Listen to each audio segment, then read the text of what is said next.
Welcome to the Dave Palma Show, the podcast that revives, restores, and awakens your innermost capabilities. You have the training and the talent to succeed, but do you have the guts to fail? I love what I do.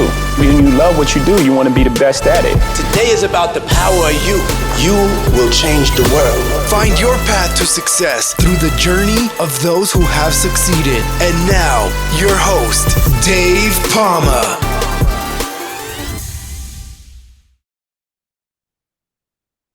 Hi, welcome back to the Dave Palmer Show. With me in this episode, I have a lawyer who was past president of Center for Independent Living of South Florida, 2018 to 2020, and owner and operator Cut to the Chase podcast. Gregg M Goldfarb, welcome. Oh, sorry, Gregg Goldfarb, welcome to the Dave Palmer Show. How you doing, Dave? Thanks for having me on your show. Great. I'm glad you're on the show. One of the things I've been doing is whistleblowing and stuff like that, when obviously more for discriminatory stuff and things like that, cultural stuff in my own organization. I'm retired now, but I just got a lot of I don't know what you call it, backfired. This stuff backfiring on you. That's what happens with whistleblowers, and it's in a dangerous job where you can get injured in firefighting. So we will do a good job out there, but the internal politics is there, and I'm sure you've probably heard about a lot of that anyway, haven't you? Really? Yeah, no, it's a very exciting, genre. The whistleblower. That's right, exactly. Well, tell us about the work you do. I mean, I know you've done some work with the police and stuff like that, trying to obviously, get some litigation against damage done there. But different job to mine, but same emergency services frontline, isn't it? So same hierarchy, same kind of culture that goes on, really, to be honest. But tell us about the work you do before we go into your podcast, and then let everyone find out where to find you. So I've been an attorney for 27 years, and I wasn't really a good law student. So coming out, I sort of had to figure out my way around the legal world without getting a high-end job. A lot of people do great in law school, and then they get a big job. They get pigeonholed into some boring genre at some law firm, and they're basically treated like indentured servitude and just work, build. But I actually had the opportunity to basically go out and try to do what I wanted to do, which was environmental public interest kind of stuff. So I started, I did like environmental work, representing environmental groups, challenging big development projects. That's hard to make a living doing it because the money is on the other side. The developers, they have their environmental attorneys or whatever, where they're just polluting and ravishing the planet, and then they claim that it's all in the best interest of everybody, and they're going to clean something up or whatever. So over time, I basically handled a variety of stuff. Whistleblower, like what we were mentioning before. Done some whistleblowing stuff in the private prison industry. I've done some whistleblowing in a rest care, which is like Job Corps. So that was very exciting. Now I'm more focused on insurance claims and mass torts, which I know you're a firefighter. So I represent a bunch of firefighters in the AFFF litigation, the firefighting foam. Yes, I know it. Really horrible stuff. Torts law, torts law can get really complicated there, can't it? Really. I mean, where do you go with the AFFF foam? Because I mean, that's ordered in from. I mean, we used it in London. Well, in the UK, we use AFFF as well. So where do you go with that? Because it's the manufacturers really, rather than the fire department, isn't it? Well, basically the litigation is ongoing. It's been going on for a number of years now. And, it's DuPont, it's 3M. There's a couple of other companies that are involved in this. And so it's just straightforward litigation, but there's enough firefighters that have, basically cancer and other horrible diseases because of the forever chemicals. It's a major problem. The water contamination that the firefighting foam has caused. Initially when they would provide it to the firefighters, they would say, "Oh, just go ahead, with your training, go to a military base or go to an airport and spray the stuff all around or whatever. It'll just go away." Well, it never really went away. It would just go into the water base, the aquifers, and then the firefighters were getting it on themselves when they were spraying, And so there were two ways people were, the firefighters were getting it: one by spraying, and one by the water that they would be drinking or bathing in or what have you. So that's going on. A lot of governments have actually sued 3M and DuPont for the same thing, and they just got a big settlement. And basically, the settlement is money that's going to be used to clean up water bodies all over the United States. What's going on outside of the United States, in the UK with this, I don't know. But my firm is focused on the firefighters. Yeah, there is a big thing now. I mean, the first thing was PTSD and high suicide rate outside line of duty. So that's suicide rate's nothing to do with death on the front line of firefighters. It's a very serious thing. And now it's cancer with lots of things. It's not only just foam; it's lots of other things going home with or coming back with the soot on the smell. I forgot what they called it now, carcinogen or whatever. I'm not sure I pronounced it right. But anyway, there's a lot of research still being done in the UK for this, but I think the States are a little bit much more ahead. Yeah, we're more litigious. We're more litigious. You are, yeah. We know there's a suit culture out there, yeah. There is. But I think Europe is catching up, because I mean the bottom line is, the word litigious sounds terrible, but there's a lot of people that have been affected by products, wrongly, and they should be compensated. Whether it's paying their medical bills, some people die, some people can't work, and it's all because of a product or whatever. Why should they not be compensated? Why should the legal system not be set up with an even playing field that's designed to get people compensated for all these wrongs? I think the United States is a little ahead of the game. I think Europe is going to catch up at some point. We'll see. Yeah, in answer to that question, they'll probably usually say because there's no money, or they just don't want to admit liability. Yeah, one out of the two. And sometimes that's the new thing. Now, yeah. You ask me what I'm doing now. All of a sudden, I'm like learning bankruptcy because a lot of the companies that I'm suing that are like Fortune 500 companies are filing for bankruptcy. And I'm like, what are you doing now? You're like the wealthiest company in the world. Yeah, a lot of these old companies will probably claim that, won't they? Really? Oh yeah, no, that's not a bike. Yeah, they're probably probably the most profitable they've ever been, and yet everyone's paying high fuel costs and everything. And really, some have been driven down to poverty. Well, it's a shame. Yeah, it's a real bad thing that how they're really doing that with. How they're watching people suffer while they're just getting feeding off all that profit, really. But anyway, that's just another thing. So yeah, litigation around that area, and I see also you've dealt with whistleblowers and litigation around that as well, have you? Or is your main thing around torts and things like that? Yeah, I've had like two different phases of my career. I would say the first half of my career, I did a lot of whistleblower cases, and they're really hard. I mean, it's, if the whistleblower goes through, it's not like, all right, I'm filing a lawsuit or I'm blowing the whistle and I got to go and testify or whatever. I mean, people's careers get ruined, their lives get upended. They can no longer work in the industry because everybody knows about them. So it's like as an attorney, a lot of times you're kind of like focused on getting your client compensation. You're not like focused on necessarily protecting them from future, retaliatory kind of stuff, but that became backlash, you mean?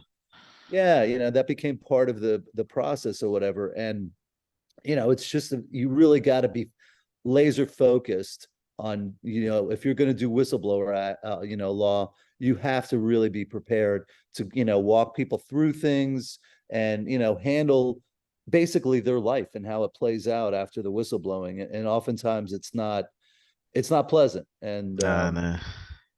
It's not. No, it's not. It can. I mean, for the whistleblower, I mean, as I said, I've done a little stint of that myself, and it's not really, mentally. It's a game changer, and mentally you've got to be kind of prepared for it as well. And so sometimes it feels like the whole world's against you. That's how much an organization can put that on you. That's how big it is.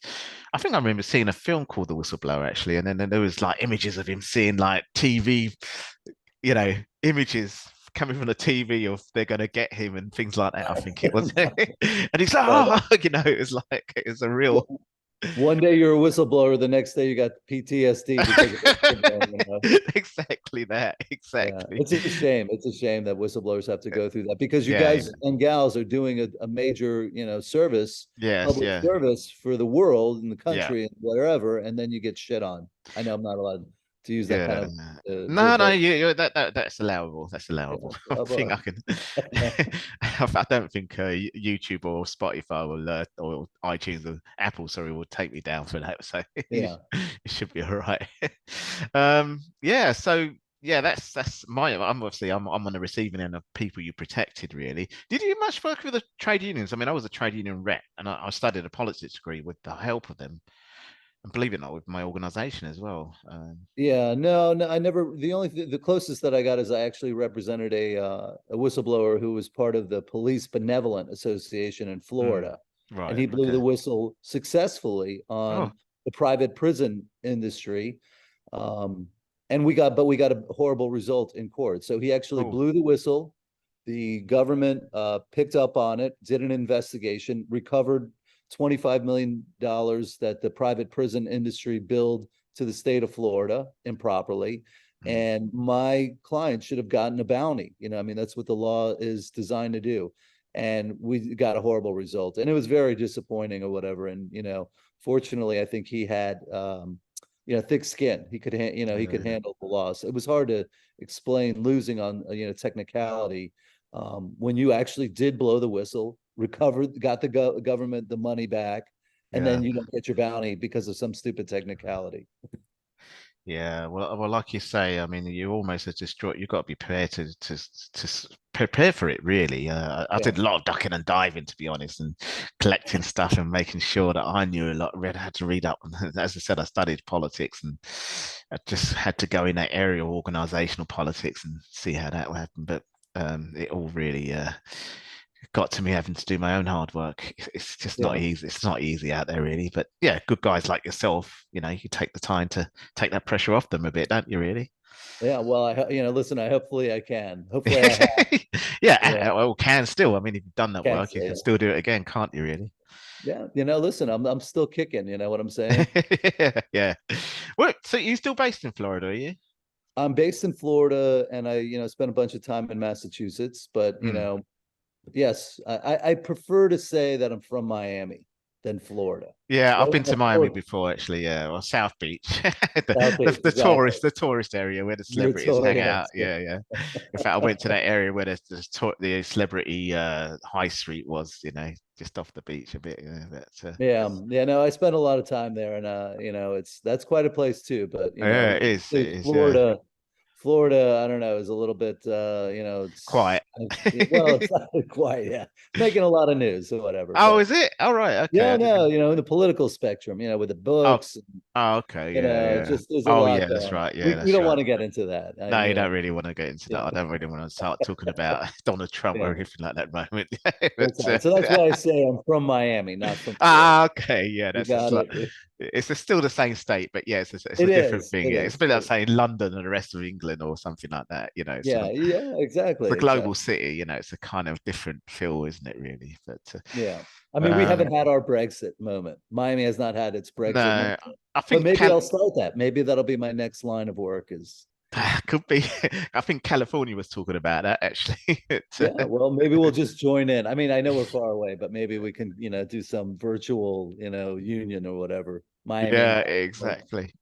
But I started playing golf in my retired life as a firefighter. I did manage to do almost my whole career anyway. So I thought, well, golf is nice to play. And Florida's a nice place to go for that, isn't it? Really? It is. It is. There's a lot of golf. In fact, a lot of the pros move over to Florida Oh, and to reside there. Even some just of the Brits, even a yeah, lot, yeah, that's right. a Yeah, bunch of Brits, yeah, you know, and yeah. we welcome them. We welcome them. I was out in the Philippines for a while actually, so I was in between UK and there, so that was a nice place. Yeah. It's a lot cheaper for me to play because I'm not as rich as the pros. So Not yet. Not yeah, yet. yeah, You're yeah. getting there. Well, let's not go off track a bit. Let's talk about your podcast a bit now before we go, and then we'll just get everyone to find out how they can catch up with you and find out where to find you. What's it? Yeah. What's it called? What's your podcast? It's called Cut to the Chase : because Yeah. there's other cut to the chases. So I had to throw the colon in and on the name. And I thought, hey, that's kind of perfect for cut to the chase, right? Cut to the chase. Mm. It seemed to work, whatever. So it's a public interest mass tort. So like the firefighter litigation is really a Hmm. mass tort because there's so many people, that have been injured by this tort that Yeah, it yeah, becomes a mass tort. So what I do is I bring guests on, like you're bringing me on, and yeah. usually they are attorneys or people in the industry that can explain what these cases are about. They're very complicated. The cases are interesting on an environmental or public interest level as well. So for me, I, bring on very interesting guests that are very knowledgeable that a lot of people actually want to talk to. And so this is sort of a forum for people to, listen in and get, answers to questions that they want to get that they couldn't Mm. normally get unless they had to pay the lawyer to talk and say, hey, whatever, or to even basically evaluate their situation. And then the second part of it is the public interest component of it. Most of these mass torts or whatever deal with an environmental catastrophe or rampant sex abuse in the church, rampant Mm. sex abuse in Boy Scouts. I mean, whoever would have thought that would have been, Yeah, something that no, happened or exactly. whatever. Yeah, yeah, yeah. It's quite So, serious. I mean, I've heard so about the churches actually, in Catholic churches especially. I've heard a lot yeah, of wrongdoings. I've had one guest actually that spoke about sexual. Yeah. yeah, that's horrible. I mean, who Mm. would ever thought, when you were growing up, you just thought that those are. Yeah, I I know. mean, aside from getting, maybe they went a little overboard, on with the paddle or whatever. But who knows that they were, going to the extent that they were, but it's really a societal issue.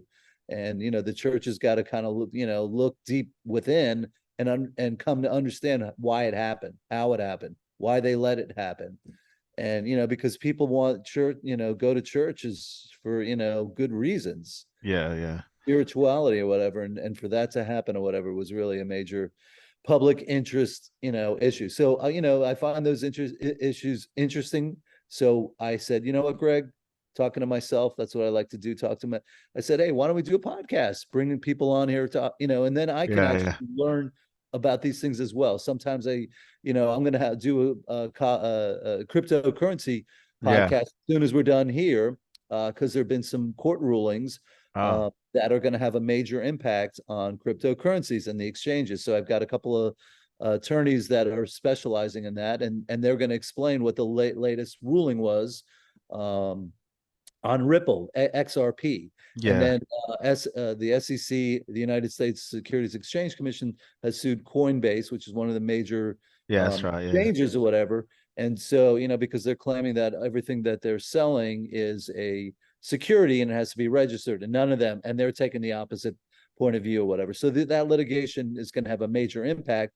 I'd like to know, as somebody that actually owns cryptocurrency, how these lawyers think this litigation is going to play out in the broader spectrum. So that's sort of, where I go with my podcast, and, yeah, hopefully, yeah. Well, that's quite a good, yeah, good kind of range as well. But yeah, there's serious stuff going on with cryptos at the moment. It's kind of scary because I mean, I'm just kind of trying to dabble with some trading and investments and things like that, as you probably yeah, try to. I haven't really had a real bad experience, but obviously crypto is kind of oh, I don't know, it's not regulated, and you hear these yeah, things happening with some of these brokers, owners of these exchanges that are now, getting done for fraud because they've got all the money and run with it, and especially it crashed in it recently, and yeah, because it's not regulated, they can think they can probably get away with quite a lot, but yeah. obviously not so much with guys like you trying to get them really, Yeah. Well, it's a double-edged sword because I want the yeah, crypto to go, to do well, but at the yeah, yeah, same time, yeah. there's a lot of bad players that need to But be flushed out of the whole. well, the other thing now is the AI. That's another new thing. What's scary about that is obviously, I mean, obviously these actors have come on board and said, look, I don't want you cloning my voice and my Yeah, videos and doing whatever you want with them. What's scary is that yeah, it can happen that way, can't it? yeah. I mean, I think that we're living, in a time period that's just, I mean, 10, 15, 20 years ago, people would talk about cloning, would talk Mm. about robots and be like, ooh, boy, could you imagine yourself cloned or whatever? And it'd be like, Oh, oh my God, then you yeah, I find out know. that they can do some of this, but now we're at a point where it's actually, front and center. And now what are we going to do? So, Well, I you mean, know, it's good and bad because it is being used for some great stuff. Like a lot in the medical industry, they find it really useful for research and robotic stuff and things like that. Where it helps with surgery and radiotherapy and things like that. But and also in the music industry or entertainment, it can be a good thing. I think it was Paul McCartney said he managed to find some old tracks that weren't finished, and he managed to get the voices of his. Yeah, because I think one with John Lennon, right? That's John Lennon. That's it. Yeah. Yeah. And he said, yeah, it actually helped me finish the track, and he felt really great about that because obviously, Yeah. Yeah. So exciting. Hopefully, the governments will figure out how to regulate it in a safe way, and we're not going to be. That and crypto is the future, but it's a regulation, and it's a bit of a Wild West still, isn't it? Really. Yep. We're back to the Wild West. Yeah, we are indeed. Even more so when it's online like that. It's not like it's one country doing it, Yeah, I know. Probably some of the worst places is I don't want to say it in a horrible way, but Russia is one of the countries that have lots of gangs and go online and try and do certain things, and it's global, isn't it? It's global when you see them come there and then they come out saying, "Yeah, we're the gang that hacked your thing and blah blah blah. Give us this money now," Yeah, it's just well, crazy. Listen, don't open up a link, that you receive by text. Yeah, that's it. That's well, even by email, or by email. Yeah, exactly. even by that, I've had my website really got some, not Trojan. Was it Trojan? I can't remember what it was, but it just ruined my whole thing because it kept redirecting somewhere else, and that was like, it's like my business kind of thing. So actually, my podcast, I just lost my RSS feed, and that was my own fault, really, in a way. But now I've got to upload my backup files again, and it's almost like starting again. But it's taken a lot of my time up, and that's not as bad as having your website, totally destroyed by a virus or Trojan, whatever they call it, But still takes up a lot of time. So, you've got to be careful on that. But you're doing a great job out there. So tell the audience before you go, Greg, where they can find out more about the work you do, what work it is you do, and where they can find you for each one of you, and including your podcast, of course. Wow, that's a lot. All right, so I've got two websites. One for my law firm, which is my name, GreggGoldfarb.com. That'll give you all the information to contact me, see what kinds of legal issues I handle. And then there's cuttothechasepodcast.com, and that has all my episodes. And that's, so you can scroll through it. I've got, a whole series on science. I actually brought on a physicist who did like the planet, right? So if you're interested in the planet, you can also do that. Plus all the mass tort and legal issues or whatever. Yeah. So those are the two easiest way to find me. Yeah. Okay. And, that's what I got. Oh, fantastic. Greg, it's been a really great, I know it's a short interview. Actually, sometimes these short podcasts are great because people just want a quick listen. They don't want to, or even video, want a quick watch, because this is both video and audio. So we're two good-looking guys. So, that's it, exactly. I did have a shaved head and beard, as you saw on my thing, but but we don't know. No, not at all. But Greg, I'd just like to say thanks a lot for sharing your work and your expertise to my audience and really entertaining them with the work you do. It really has been great talking to you today. All right, and thank you for having me on your show, Dave. All right. That's all for this episode.